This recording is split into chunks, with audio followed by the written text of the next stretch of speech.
Lesson 4. In this lesson, we're focusing on something extremely real life, saying goodbye and add someone on WeChat. This is not textbook Chinese, of course. This is what people actually say after class, after meeting, after party, blah, blah, blah, or when they don't want the conversation to feel finished. So let's start with the dialogue. Of course, you can watch it here first, then we will just go over each line. 11点了，你现在要去哪儿呀？我要回家。哦，那我回宿舍吧。好，那再见喽。王小年，我们加个微信吧。好吧，你扫我。好，好，好，我扫你。那我走啦。Okay, so when you listen to the dialogue, make sure you don't try yourself to analyze that. Just follow the rhythm and listen to it. Now I'm gonna talk about the whole thing. This conversation happens right after class. One person is leaving, but they want to stay connected. In Chinese culture, this moment matters.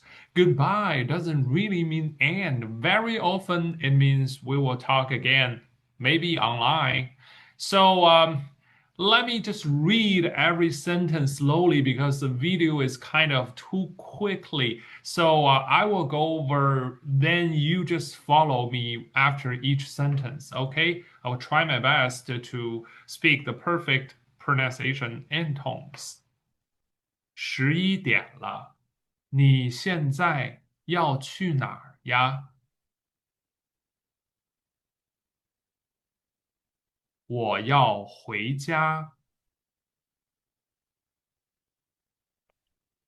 哦，那我回宿舍吧。好，那再见了。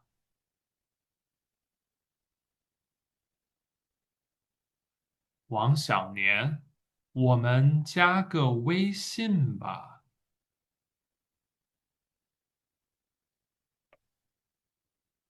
好吧，你扫我。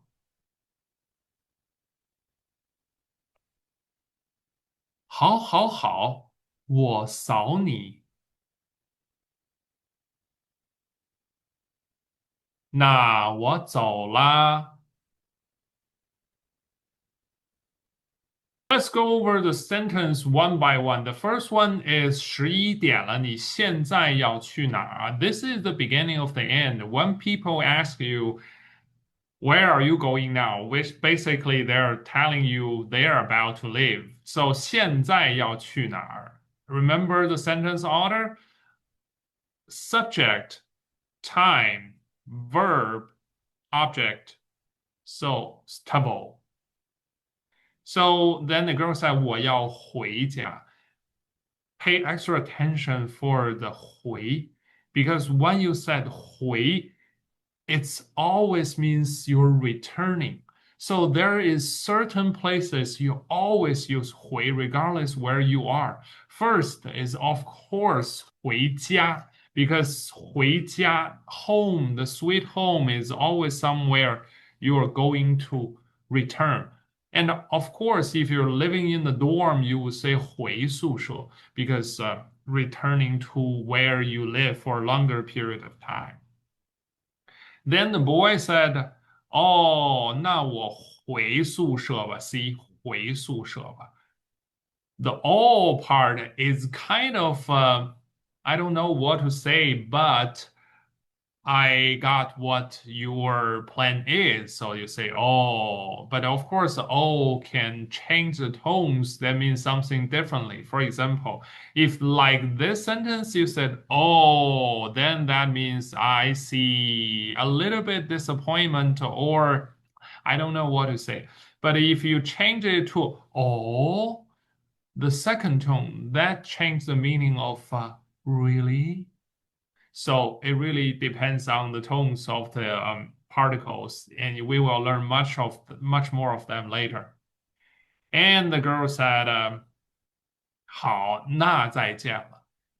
See, the 再见了 or 再见 is simply a very clear goodbye. But when people say 好，那再见了，那 means there, but here 那 just means then 再见了。Then let's say goodbye for now. So this is also a reluctant reaction for the whole conversation.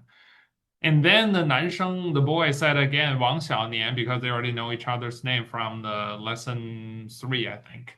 So 我们加个微信吧. This is the tricky part because this is so unique in Chinese culture. First, the WeChat, 微信, literally 微 is micro and 信 is to believe or message. So micro message, 微信, but the English name is WeChat. So this is a giant app, a super app. We can talk about that later in the culture part, but that has become a real signal of I want to contact you or keep in touch with you for the future.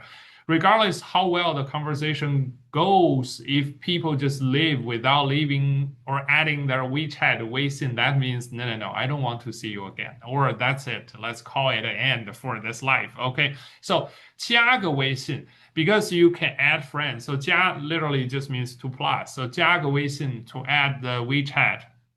Then the girl said, 好吧，你扫我。好吧 is a very mild yes, so it doesn't show super exciting. If it's super exciting, it would be 好好好，太好了, or 好吧 is okay. 你扫我. This is an extremely useful phrase because 扫 literally means to clean up, to brush or to scan. So for here, of course, it's a scan. So 你扫我, you scan me because you will see a barcode when you want to add something on the WeChat. Sorry, not the barcode, a QR code. So people use the camera to scan the QR code. That's how you add people on WeChat.